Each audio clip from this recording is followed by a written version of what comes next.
Olá, seja muito bem-vindo, você que nos acompanha de todas as partes do Brasil e do mundo. Tá no ar o Mata Mata com Evair.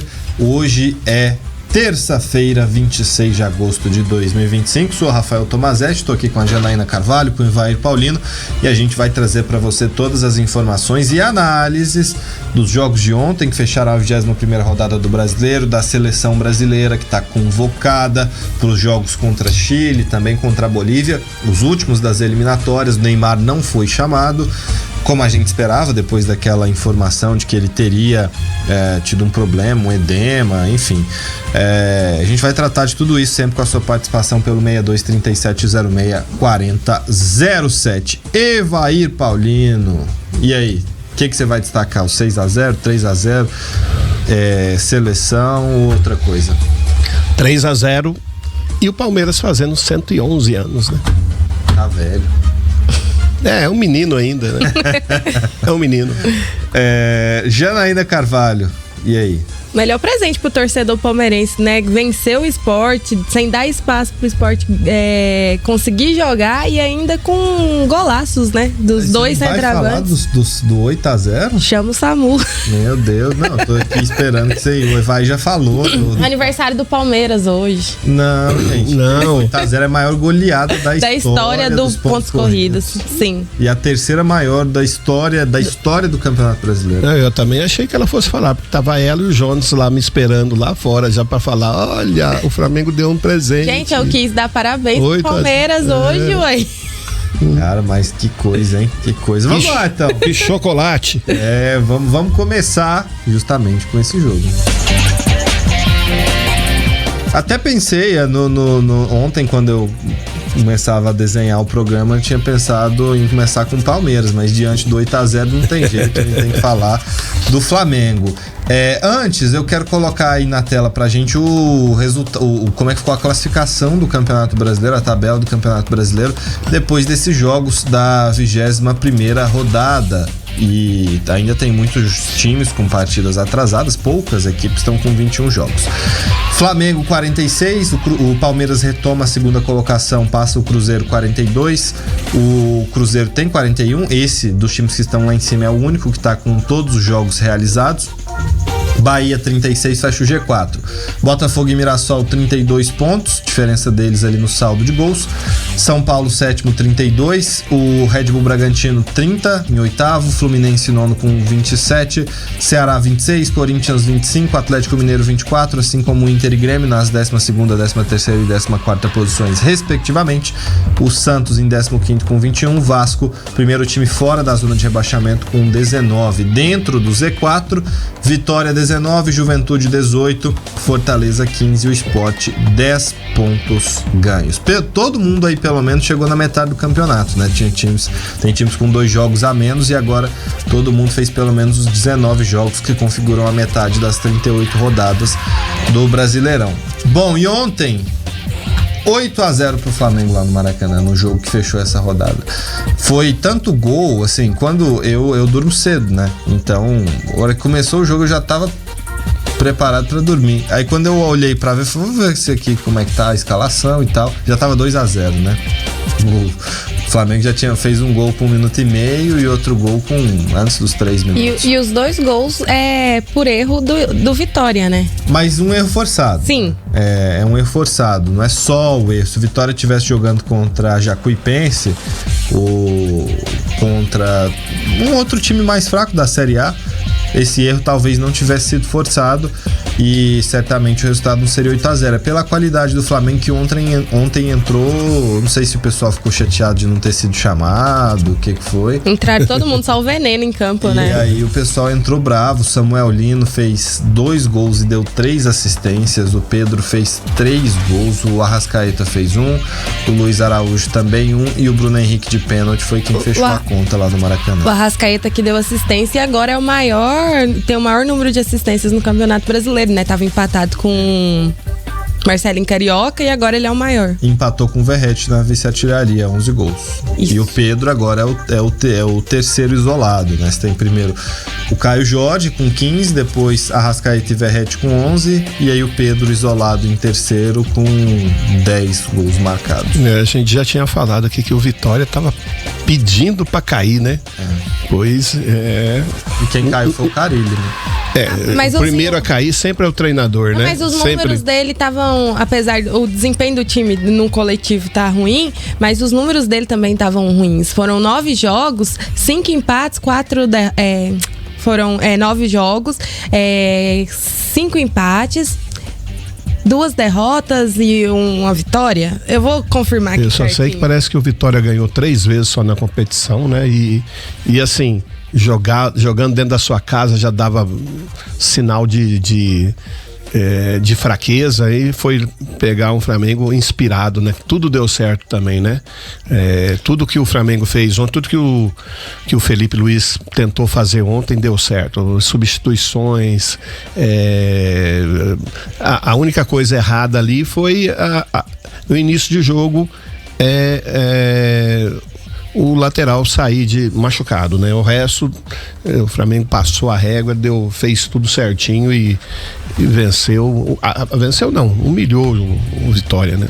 Agora, só pra confirmar aí, né, os números do Carille pelo Vitória, foram 9 jogos, 1 vitória, 5 empates e 3 derrotas. Ele teve só 29% de aproveitamento. Então eu acho que, independente se tivesse sido goleado ou não ontem, ele iria cair. Não, acho que não. Acha que não? Acho que não. Acho que foi 8-0. Acho que se fosse 1-0, 2-0... É aceitável. Dentro, fora de casa, contra o Flamengo ainda, que é um timaço. Não tem como. Se ele conseguisse qualquer coisa lá, tava no lucro. Essa aí é a maior goleada da história dos pontos corridos. O Jonatas vai colocar, por favor, Jonatas, pra gente lá a lista das maiores goleadas da história dos pontos corridos.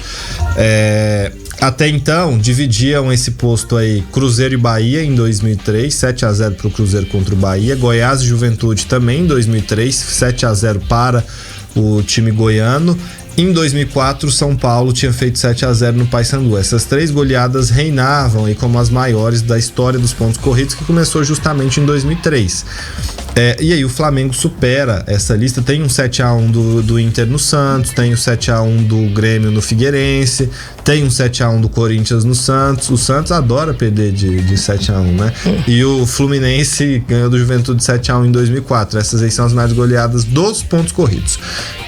Na história do Brasileirão, aí pegando todas as competições que hoje são caracterizadas como Brasileirão, essa é a 3ª maior goleada.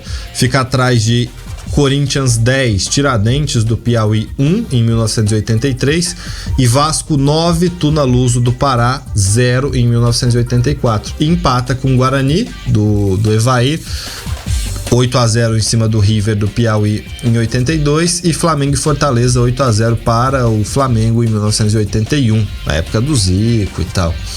Então pra gente ver o tamanho dessa vitória do Flamengo e o tamanho dessa derrota do Vitória, né? Vitória entra nesse rol indigesto aí, tá lá junto com Tiradentes, Tuna Luso, River do Piauí. Duro. Times que raramente se ouve falar, né? O Felipe Luiz ontem fez muitos elogios ao Samuel Lino. Não, ontem uma coisa que eu achei interessante, que no primeiro tempo eu não vi o Felipe Luiz dando nenhuma orientação pro time na beirada do campo. Acho que fizeram exatamente o que ele... 3-0. Não, mas fizeram exatamente o que ele queria, porque em momento algum você via ele falar pra ajustar a posição, coisa que é comum ele fazer mesmo quando tá ganhando jogos. Eu não sei aonde foram buscar esse rapaz, né? Samuel Lino. A gente tava conversando ali em off, querendo saber da onde apareceu esse cara, como ele jogava tanto assim, já aonde passou, aonde começou, porque uma surpresa importantíssima para o futebol do Flamengo. Joga muito e assim, ele não é fominha, né? Você vê os passes que ele poderiam ter tentado gols, né? Ele poderia, nesses momentos, até porque o jogo já estava ganho, ele poderia ter cortado para bater, mas aí ele viu o Pedro em situação melhor, deu passe, enfim. E não só no jogo de ontem, né? Ele é um cara que procura tenta tomar a decisão que leve mais ao gol, seja dele, seja do companheiro, né? Então tem jogado muito bem o Lino. Vamos ouvir o Filipe Luiz, que falou um pouco dessa vitória do Flamengo também, depois que terminou a partida aí. O que disse o comandante rubro-negro? Em todos os sentidos, onde os jogadores estavam desfrutando dentro do campo, foi uma vitória onde começou o jogo e fomos muito efetivos, e isso obviamente que nocauteou o adversário. E o que eu mais gostei foi que em nenhum momento pararam de tentar o controle, tentar tirar a bola do adversário, tentar fazer gols. Em nenhum momento meus jogadores faltaram respeito com firulas, ninguém virou a cara, ninguém provocou nem nada, simplesmente olharam pro gol. Isso é o que mais me deixa orgulhoso sobre o jogo de hoje. Jogadores que determinantes estão num grande momento, uma grande fase, e temos que aproveitar esse momento. Agora, pelo que me falaram ali, é a maior vitória, né, da história do pontos corridos, então me deixa com motivo de muito orgulho.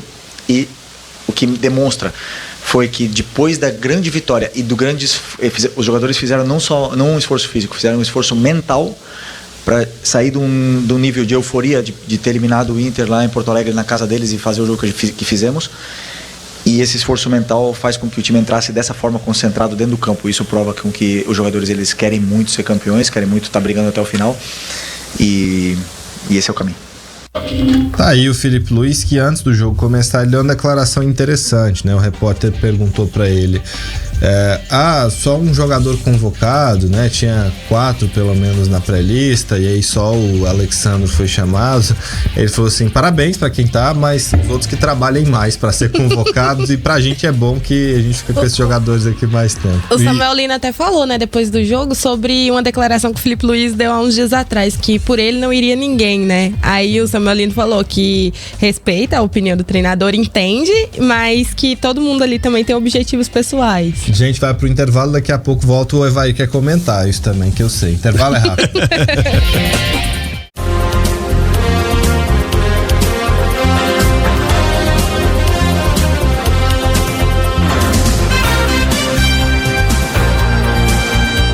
Estamos de volta com o Mata-Mata. O Evair, você quer comentar aí essa declaração do Filipe Luiz? Essa do time ter mantido o respeito, e aquela também dos jogadores? Um pouco de cada uma delas. Eu acho que é legal quando você vê o Vitória não apelou nenhuma vez também, né? Sim. É bom ressaltar isso também. E realmente o time do Flamengo jogou sério, buscando o gol o tempo todo. Ninguém quis dar caneta à toa, ninguém quis fazer virar o rosto, porque isso é algo bacana. E também vi De La Cruz no banco de reserva, né? Então tomara que ele também não tenha aquele... que não seja tão grave assim a lesão como foi falado tempos atrás aí. Ele até voltou a jogar, né? Ele entrou no jogo ontem, se eu não estiver enganado. Também, e antes também já tinha, acho que foi contra o Inter, eu não lembro aqui agora, que o De La Cruz entrou e jogou, e até fez essa postagem de desabafo, falando que, né, enfim, em relação àquele episódio com o Ronco lá. Ele entrou ontem, estava nos 70 minutos no lugar de Saul. Bom, vamos para São Paulo agora, onde o aniversariante de hoje, ontem deu presente para sua torcida.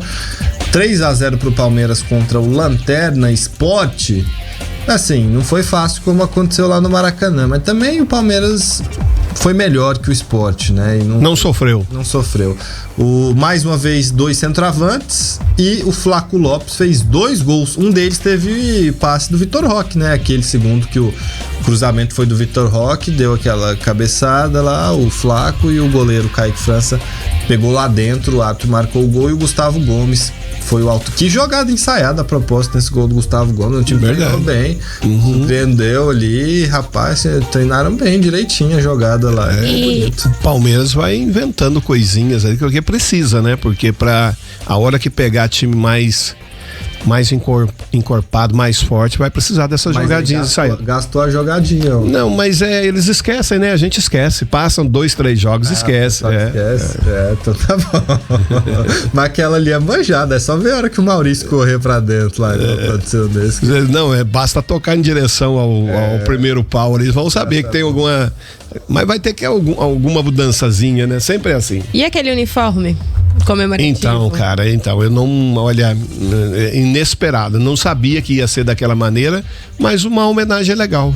Há anos atrás, eu acho que o palmeirense ficou bastante feliz, porque foi realmente uma data histórica pro Palmeiras. E amanhã e hoje que é, né, o aniversário do Palmeiras também. Então, relembrar um momento importante da história do Palmeiras. 111, né? 111 anos. 111 anos de conquistas, de dificuldades, mas que de muita determinação. Essa é realmente a história do Palmeiras. Faz com que o Palmeiras seja o que é. Justamente a sua história mostra isso, que ele sempre saiu de dificuldades e continua brigando por coisas importantes. É engraçado que o Palmeiras saiu de um nome estrangeiro para um nome totalmente nacional, né? Porque Palmeiras é típico aqui do nosso Brasil. O que você prefere, Palestra Itália ou Palmeiras? Eu preferiria Palestra Itália, né? Eu acho que ficaria assim algo que realmente traz da sua história, a origem da sua história, né? Mas Palmeiras também é um nome que ficou bastante abrasileirado e naquela época o Palmeiras precisava disso, né? Era uma situação, era obrigado, né? Então foi algo assim que também fez com que unisse os dois povos. Eu gosto de coisas que traz pra nós, né? Que deixa mais regional, que dá uma sensação mais de acolhimento, né? Então eu prefiro o Palmeiras. Tinha outro Palestra Itália, que era o Cruzeiro, que pelo mesmo motivo do Palmeiras, né, o decreto de Getúlio Vargas, durante a guerra, proibiu essas menções a países que faziam parte do eixo, e aí o Palmeiras foi obrigado a se nacionalizar, assim como o Cruzeiro, né? Que precisaram mudar de nome, de uniforme, enfim, por conta desse decreto do Getúlio Vargas lá na época da Segunda Guerra Mundial. Bom, 3-0 Palmeiras Sport. Palmeiras recupera a segunda colocação e parece que a fórmula dos dois centroavantes, tirou o time da mesmice, porque o Palmeiras vinha daquela dificuldade toda de criar, era muito chuveirinho, uma dificuldade de entrar na área do adversário. O chuveirinho não mudou muito, não, né? Agora faz gol. Toda vez que o lateral esquerdo do Palmeiras pega na bola, você sabe que vai vir aquele cruzamento, já tá acostumado. Não tem saído tantos gols, né? Antigamente se saía muito mais do que agora. Fala pra ele igual você fala pra mim, que eu não tô satisfeita com nada. Não, mas esse é o estilo palmeirense mesmo, nunca tá satisfeito com nada, né? Eu vi o Fraco Lopes fazer gol e perder um de frente com o goleiro. Você acha que o palmeirense aceita isso? Não aceita. Não. Porém, esses dois jogadores jogando em frente tem dado resultado. Só não vai gerar reclamações os gols que ele perdeu, porque ganhou, né? Porque se, por exemplo, se ganha de 1-0 e passa sufoco, tava todo mundo criticando os gols que ele perdeu hoje, porque teve o que ele tava de frente pro gol. É aquela história, o Pedro teve 4 oportunidades, ele fez 3. Então você tem que estar, o Fraco Lopes fez 2, perdeu 2. Então tem que manter uma média, né?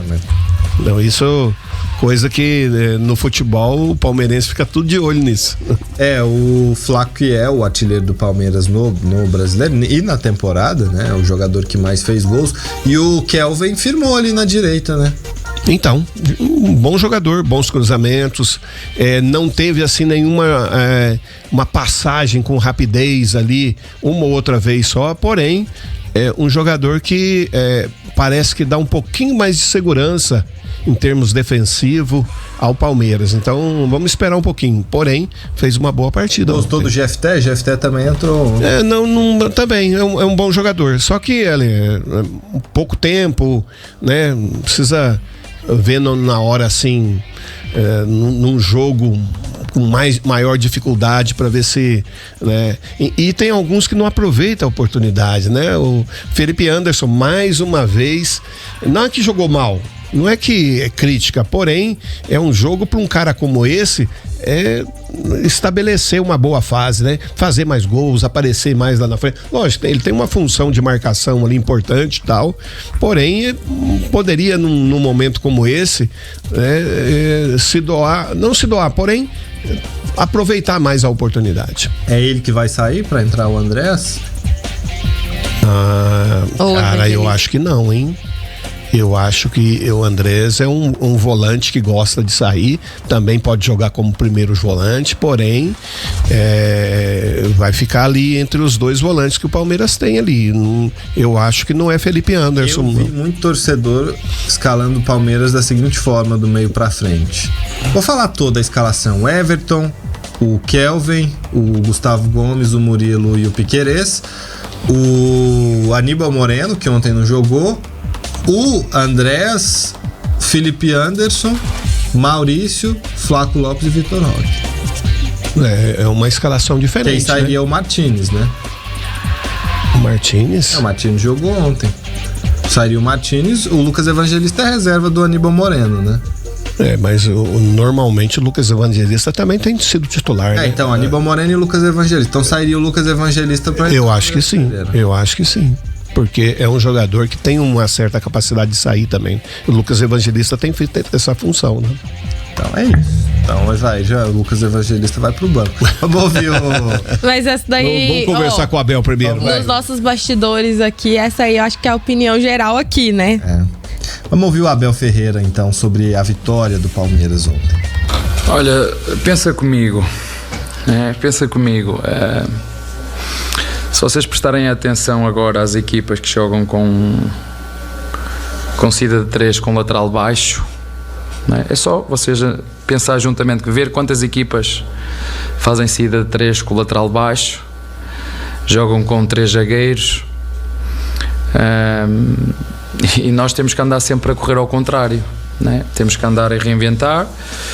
Mas também te faço um desafio: quantas equipas, futebol brasileiro com 3 centroavantes é mentira, isso não existe, isso é mentira, jogam com pontas abertos, pontas, não é centroavante, e o outro desafio que eu te lanço é quantas equipas no Brasil jogam com 2 centroavantes. E não, vocês viram o meu conterrâneo a dizer quanto é difícil encaixar 2 centroavantes numa equipa, porque depois é preciso um equilíbrio. E sim, isto é uma solução que nós temos usado, mas podem jogar 2 centroavantes, ou um centroavante e um meio atacante, pois isso vai depender das características dos nossos jogadores, do tipo de jogo, o que nós entendermos que o jogo está a pedir. Portanto, não é nada que seja um fim acabado, como desde que chegamos aqui ao Palmeiras fomos sempre criando nuances, os adversários depois vão nos conhecendo, porque feliz ou infelizmente são 5 anos juntos a trabalhar de forma seguida, onde todos os adversários sabem o que nós fazemos, veem o que nós fazemos, bola parada, tudo. Há um livro escrito e nós temos que, não é, porque anda muita gente a ler o livro, e nós temos que fazer coisas diferentes, e hoje não, já temos vindo a experimentar uma estrutura mais fixa e uma estrutura mais flexível em função daquilo que são as marcações do nosso adversário. Hoje correu muito bem e, por exemplo, no último jogo em casa não correu como nós queríamos. É aquilo que eu disse, né? Que ele justificou aí, os adversários aprenderam táticas que o Palmeiras usava e o Palmeiras precisou se reinventar, e agora a forma que o Abel encontrou são esses 2 centroavantes. Que ele relutou muito, né, pra poder usar. Então. Porque é difícil, né? É difícil no futebol, de hoje principalmente, é muito difícil. Assim, ele até falou, hoje não tem, né? Eu tô até tentando lembrar qual foi a última vez que eu vi um time jogar com 2 centroavantes, porque nunca foi muito comum. Você sempre tinha um atacante mais rápido, porque antigamente usava-se muito o 3-5-2 e o 4-4-2. E aí você tinha um atacante mais rápido e o centroavante. Sim. E aí depois que passou-se a usar o 4-3-3, são 2 pontas e o centroavante, né? O Flamengo teve uma época que usou, né? O Gabigol e o Pedro juntos, né? Mas também não foi com muita frequência, era em ocasiões muito específicas. Na minha época de jogador era muito comum. Dois centroavantes, né? Apesar, um velocista, como você falou, e um atacante de área mais fixo. Porém, já de algum tempo pra cá que muitos não usam, né? Sim. É uma situação que o Palmeiras precisa realmente tentar colocar e fazer com que esses dois joguem, porque são dois jogadores, querendo ou não, o Palmeiras precisa de gente alta dentro da área e precisa também de velocista, né? E o Vitor Roque pode ser esse também lá na frente. Intervalo rapidinho, daqui a pouco a gente volta.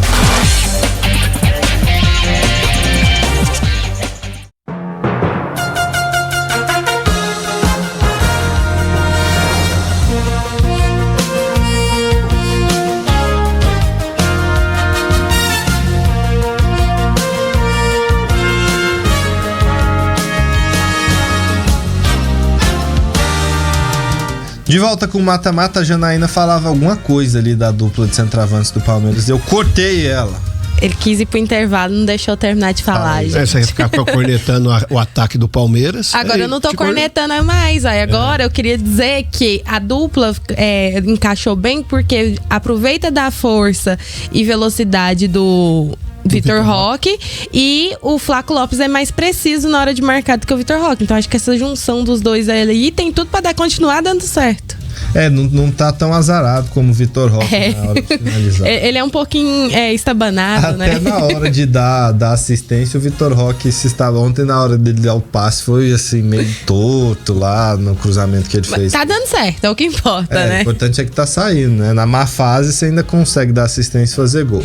Bom, vamos falar de seleção brasileira. Ontem, Carlo Ancelotti convocou 25 jogadores para compor o grupo da seleção que vai enfrentar Chile no Maracanã e a Bolívia em El Alto, os últimos 2 jogos das eliminatórias da Copa do Mundo aqui na América do Sul. 9 mudanças, né? 9 mudanças. A gente vai colocar a lista e falar todos os jogadores. Para quem não acompanhou ainda a convocação da seleção brasileira. Olha só, no gol a gente tem Alisson, Bento e Hugo Souza. Alisson do Liverpool, Bento do Al Nassr e o Hugo Souza do Corinthians, ou seja, ele repete o trio de goleiros. Laterais, ele chama 3 laterais direitos, 3 laterais esquerdo. Na direita, Wesley da Roma e Wanderson do Mônaco. Na esquerda, Alexandro do Flamengo, Caio Henrique e Douglas Santos. O Caio Henrique tá no Mônaco. Eu não lembro. Mônaco. E o Douglas Santos no Zenit. Lembrando que o Alexandro do Flamengo saiu sentindo ontem do jogo. Saiu sentindo. E o Joelinton lá nos meias também, que a gente vai chegar daqui a pouco, no jogo do Newcastle contra o Liverpool, pela Premier League. Zagueiros, Gabriel Magalhães do Arsenal tá de volta, Marquinhos do Paris Saint-Germain, o Alexandro do Lille, que foi muito bem, recebeu muitos elogios, talvez tenha sido grande achado. E outra novidade aí, que é o Fabrício Bruno do Cruzeiro, que o Evair gosta mais do que o Léo Ortiz. Verdade, prefiro ele acho que seria interessante colocá-lo para sair jogando, para ver realmente se na seleção brasileira ele consegue desempenhar como faz lá no Cruzeiro. Andrei Santos do Chelsea, o Andrei Santos tem tido muito mais minutos agora no Chelsea. No ano passado, na temporada passada, ele foi emprestado para o Estrasburgo, da França, que é dos mesmos donos do Chelsea. E aí o Chelsea usa esses jogadores mais jovens nessa equipe. O Andrei tá ganhando muito espaço, apesar de muito jovem ainda lá no Chelsea, tá indo muito bem o brasileiro. Bruno Guimarães do Newcastle, o Casemiro do Manchester United, o Joelinton do Newcastle teve esse problema que eu citei aqui. Ontem ele saiu também sentindo dores do jogo contra o Liverpool, jogaço inclusive, Newcastle e Liverpool. E o Lucas Paquetá tá de volta depois de ser absolvido. O volante do Atalanta ficou de fora, né? O Ederson. O Anderson ficou de fora. E sobre o Lucas Paquetá, durante a coletiva, o Ancelotti falou que precisa ver de perto a qualidade dele. Vamos fechar aqui com os atacantes. Estevão, do Chelsea, que já ganhou até prêmio de melhor do jogo lá contra o West Ham, no segundo jogo dele, o primeiro como titular. Gabriel Martinelli, do Arsenal. Caio Jorge, artilheiro do Brasileirão pelo Cruzeiro. Eram favas contadas. Agora esse aí eu achei curioso, fantástico o retorno. E, assim... Você gostou? Eu gostei. Luiz Henrique do Zenit tá de volta. A gente não consegue vê-lo jogando, né? Porém, ele deixou a impressão belíssima no Brasil, né? E dizem, eu não tenho acompanhado o campeonato russo, que ele tem jogado bem lá. Que ele continua bem. Eu vi pelo YouTube alguns lances dele, ele tá destruindo. Porém, já faz um mês mais ou menos que eu vi isso. Eu não sei como é que tá agora, né? Tá agora mesmo, que é agora que voltou o campeonato russo. Matheus Cunha, do Manchester United, né? Tá de volta à seleção. Rafinha, do Barcelona. Richarlison, do Tottenham. Eu vi muita gente reclamando aqui. A Janaína mesmo já protestou. E o João Pedro. Eu acho que quase todo mundo protestou, né? Eu não né? protestei, não. Ele tá bem. Ele tá bem? Ele não tá bem. O golaço que ele fez lá na estreia foi... ele realmente foi muito bem. O Jonatas também não gostou aqui, tá? Nosso produtor aqui não ficou feliz. O Richarlison jogou muito bem na Supercopa da UEFA contra o Paris Saint-Germain. Ele jogou muito bem, fez 2 golaços na estreia do Tottenham na Premier League, e ele deu passe para gol e também outra boa atuação contra o Manchester City na última rodada. Então, toda a temporada dele agora, ele aproveitou bem. Agora, na seleção, ele precisa melhorar, isso é fato. Agora, legal o João Pedro, né? João Pedro, por aquilo que fez no Mundial, realmente precisa também ter uma oportunidade na seleção. Essa lista tá mais bonitinha, né, do que as últimas, assim, a gente fica mais... Tá faltando o Vini Júnior aí, não, né? É lógico. Mas é porque o Vinícius Júnior tá suspenso pro próximo jogo e aí comparam sim. ele da altitude, né? E já tinha sido até avisado, né? Ele não convocou... O Rodrigo, por exemplo, também ele não convocou. Ele não convocou aqueles jogadores que ele já tem certeza de quem são, por exemplo. Ele até foi questionado sobre isso, sobre critérios. Porque... ele falou que queria observar muitos jogadores, que a chance que ele tem de observar é essa. Aí o repórter perguntou: você falou que é observar, mas aí você chama o Casemiro, que você já conhece. Exatamente, é justamente desse que eu ia falar. Eu acho desnecessário chamar Casemiro. Aí o que ele justificou? Ele falou: eu preciso de alguns jogadores que sejam base pro time. Eu não posso também abrir mão de todo mundo. Mas mesmo assim, Casemiro, se é base, se é titular, se vai ser titular absoluto, já poderia ter trazido alguém ali para colocar no lugar. Provavelmente vai colocar, porém, é desnecessário, na minha opinião. Porque quem que ele deixou de base aí, dos jogadores que ele conhece, que são mais experientes? O Alisson, né? O Alexandro, do Flamengo, que ele já conhece também. Ficou um cara... Até porque eu acho que o futebol que o Alexandre tá jogando não é, pra mim, pra ser... A nível seleção. O Marquinhos, zagueiro. E o Casemiro. São jogadores que são, assim, o que ele levou de atleta que ele já conhece, que é mais experiente, que faz parte dessa tal base dele. E os outros jogadores aí... E tem o Richarlison, né? No ataque também, que ele já conhece. Bom lembrar que ele trabalhou com o Richarlison no Everton. E conhece bastante o Pombo. Então são esses os atletas que ele tem. E aí a seleção, muitas vezes a gente pergunta das ausências mais do que da presença, das presenças, né? Aí não tem o Neymar, por exemplo, não tem o Rodrigo, que ele não chamou. Mas ele elogiou bastante o Rodrigo, né? Apesar de não ter convocado. Vamos ouvir o que ele disse sobre o Neymar, pra gente debater aqui o aspecto do craque do Santos. Fala aí, professor. Neymar teve un pequeño problema a última semana, ma Neymar no precisamos testarlo. Todo el mundo conoce Neymar, toda a comisión, toda a seleção, todos os torcedores do Brasil conocen muy bien a Neymar. Neymar tem, como todos os outros, chegar a una boa condición física para estar e para ayudar o equipo nacional a fazer as coisas bem, a tentar de fazer o melhor na Copa do Mundo. Tá aí o Ancelotti. Bom, essa resposta foi específica sobre o Neymar, mas aí ele deu outra pista também. Depois, quando ele foi questionado sobre os critérios, Janaína, ele disse o seguinte: o critério principal tem que estar 100% fisicamente. Por quê? Porque o futebol hoje é intensidade. A gente viu o Paris Saint-Germain, por exemplo. O Paris Saint-Germain tem os maiores craques do mundo? Não necessariamente. O Barcelona tem o Lamine Yamal, que talvez hoje seja o jogador mais habilidoso. Você tem lá o Rafinha, que é muito habilidoso, tem o Lewandowski, que é outro craque. Paris Saint-Germain tem ótimos jogadores, mas quer dizer que são os mais talentosos do mundo? Não sei, dá pra gente debater. Só que é muito intenso, o time é muito intenso. O Bayern é muito intenso, o Real Madrid é intenso. Os principais times do mundo. A principal característica desses times é justamente isso, né? Pegada forte, velocidade, jogadores que não... Os mesmos atacantes, eles marcam lá na frente. Coisa que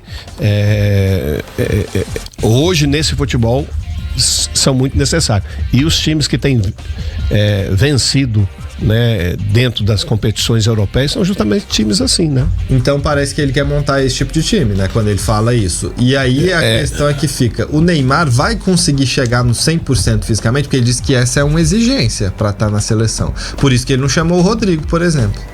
Eu duvido. Ainda mais que ele já se lesionou novamente. Então, tem até um boato, isso é boato, isso que não é informação não.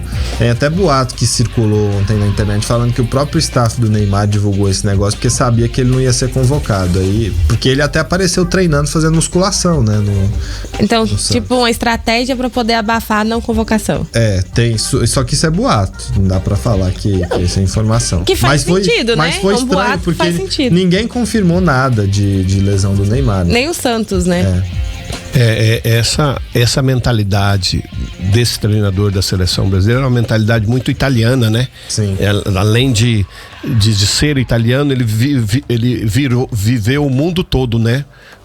Treinou vários times, foi campeão por vários lugares. E essa mentalidade dele é de querer impor esse tipo de situação. E eles não abrem mão. E aí o Neymar tem que tomar cuidado. Tem que tomar muito cuidado, porque ele é capaz de deixar o Neymar fora de uma convocação. Vocês imaginam a Copa do Mundo sem o Neymar, a próxima? Eu cada vez imagino mais, mas eu acho que no fim das contas ele vai. Eu também acho que vai. Porque, querendo ou não, ele mal fisicamente, mesmo assim, ele é um jogador diferente. Ele é diferente. Os números deles na seleção brasileira são números maiores do que Pelé, em alguns aspectos. Só que tem uma coisa, esses jogadores que foram campeões do mundo, eles deixavam algo dentro de campo, eles renunciavam. O Neymar não renuncia a nada, mesmo em época de Copa do Mundo. Ele não renuncia a fazer suas festas, mesmo em Copa do Mundo, ele não renuncia às suas folgas, e isso lhe atrapalha, na minha opinião. Intervalo rapidinho, daqui a pouco a gente volta e continua nesse debate.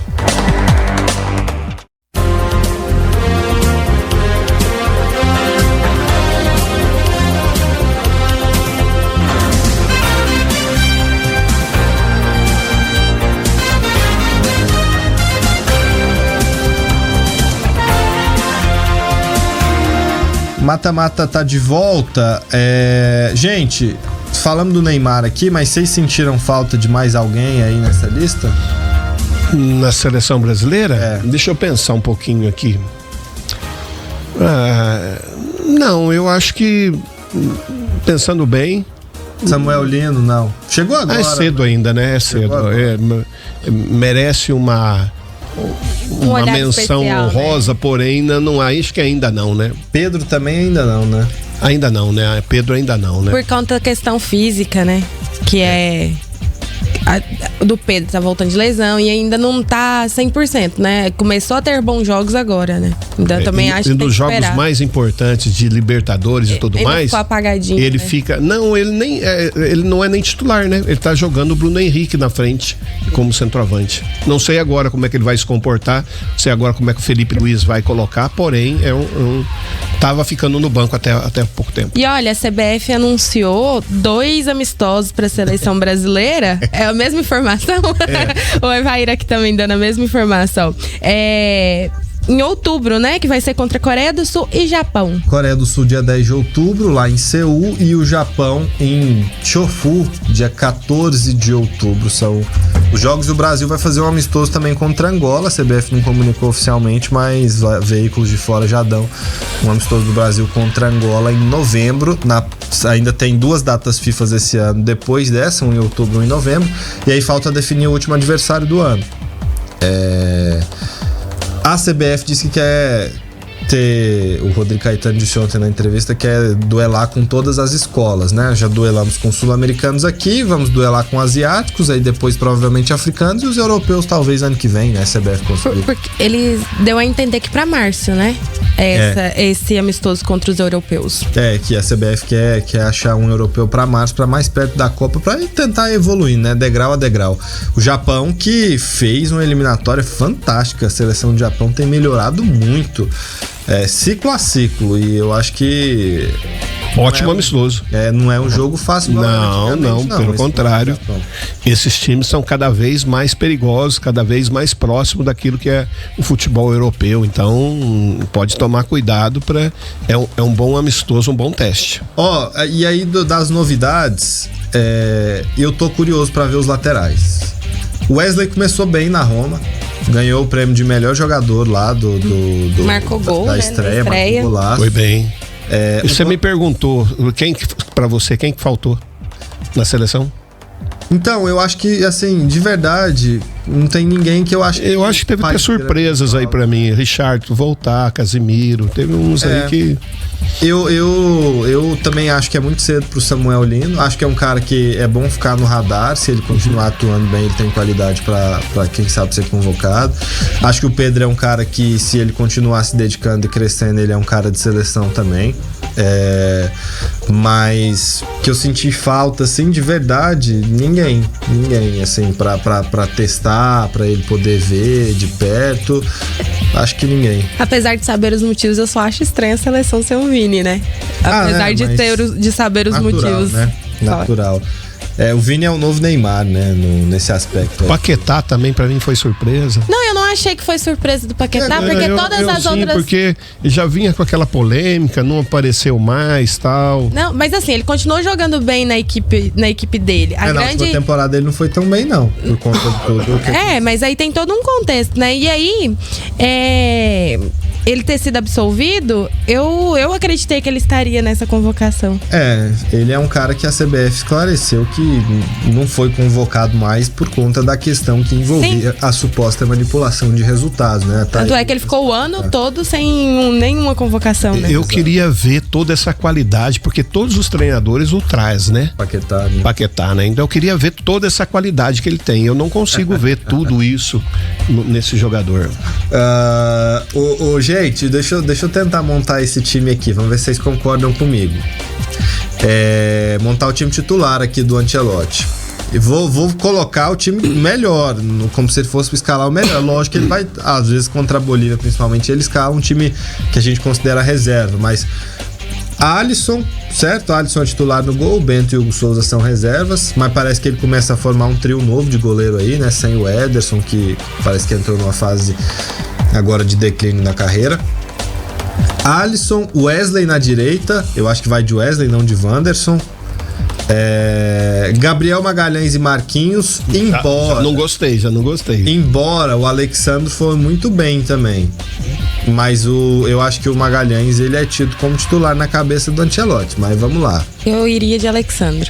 O Evar vai de Fabrício Bruno. Fabrício Bruno, com certeza. O Evar é muito fã do Fabrício Bruno. Sei que Fabrício não Bruno é que eu seja fã, mas eu gosto da maneira séria que ele joga, né?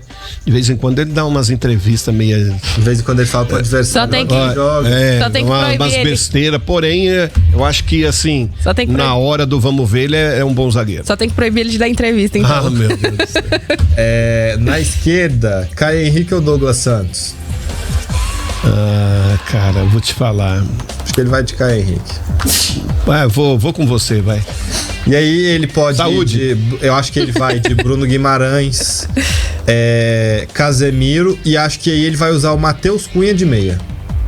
Não, ele vai de Lucas Paquetá, eu também acho. Vocês acham que vai ser Bruno Guimarães, Casemiro e Paquetá? Eu acho que sim. Eu acho que ele vai de Bruno Guimarães, Casemiro e Matheus Cunha. Acho que ele vai de Matheus Cunha porque o Matheus Cunha também joga de meia. E aí eu acho que ele vai de Rafinha. Sim. João Pedro e o Richarlison. Eu também acho que vai ser isso.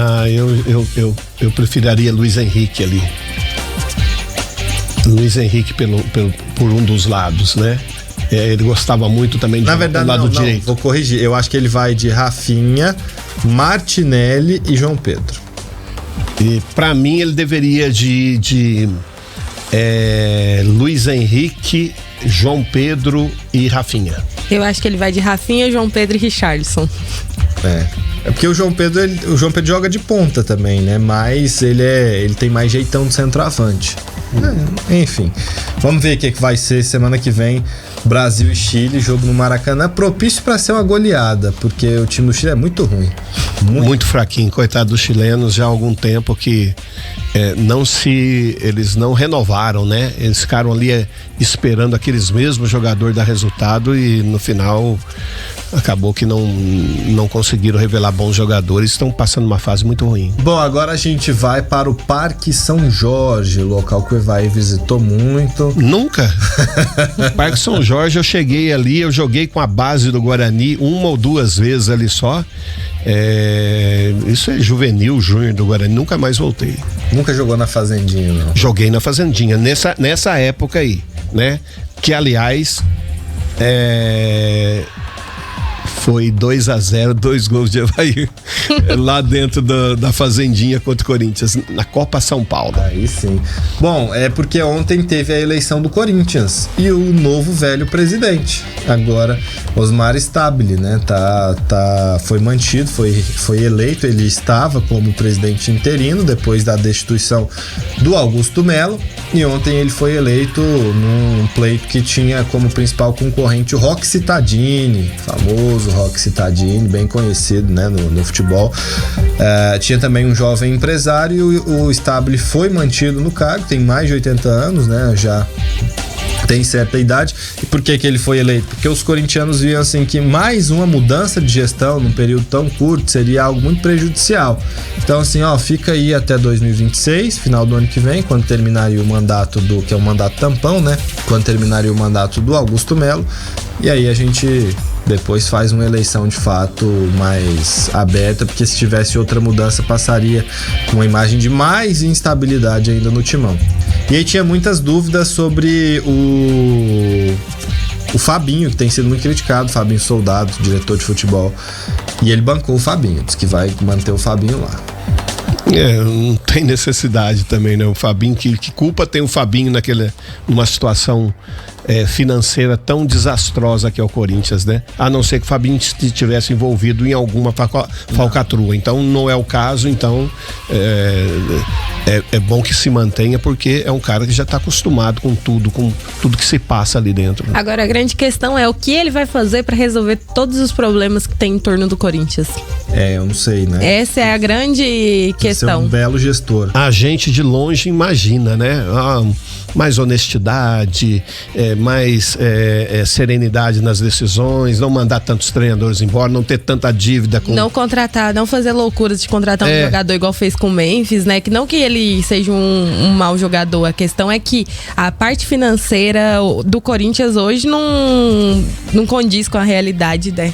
Um jogador desse nível. A gente de longe pode até dar os palpites, falar assim, não, essa é a fórmula mágica, mas dentro do futebol não existe a fórmula mágica, né? Você tem que, às vezes, ir lá na raiz mesmo e arrancar, porque senão não se resolve. Só do transferban do Félix Torres, o Corinthians tem que pagar 41 milhões de reais, tá? Então já é um valor pesado. Que não é um jogador extraordinário. Não, tem sido muito, muito mal no jogo. Né? E assim, por isso que a gente fala, de longe a gente tem a fórmula mágica, porém, quando você contrata um jogador, você espera que isso lhe dê resultado, né? E infelizmente nem sempre acontece, né? Pra dar uma notícia, amanhã a gente faz um resumo maior do mercado da bola, porque tem muita movimentação, afinal, a última semana, mas o Vasco pode perder o Ryan pro Porto, tá? 17 milhões de euros a proposta do clube português para contar com um jovem de 19 anos, um dos destaques do Vasco. Uma coisa que inclusive o Diniz falou, né? Que precisa vender jogadores para gerar receita pro clube. Vendeu um pro Bahia, né? Pra gerar esse caixa aí. Bom, galera, chegou na hora de ir embora. e a gente vai. Janaína Carvalho, tchau pra você, até amanhã. Tchau, até amanhã. Cuidado com suas vizinhanças aí, tá? Pode deixar. Evair Paulino, tchau pra você, até amanhã. Um abraço. Parabéns, Sociedade Esportiva Palmeiras, 111 anos. Foi uma honra ter vestido essa camisa. Forte abraço. Aí sim, parabéns pro Palmeiras, para outros clubes que eventualmente façam aniversário hoje também. Galera, a gente volta amanhã a partir daqui no mesmo horário que vocês estão acostumados com a gente aqui. Obrigado, até.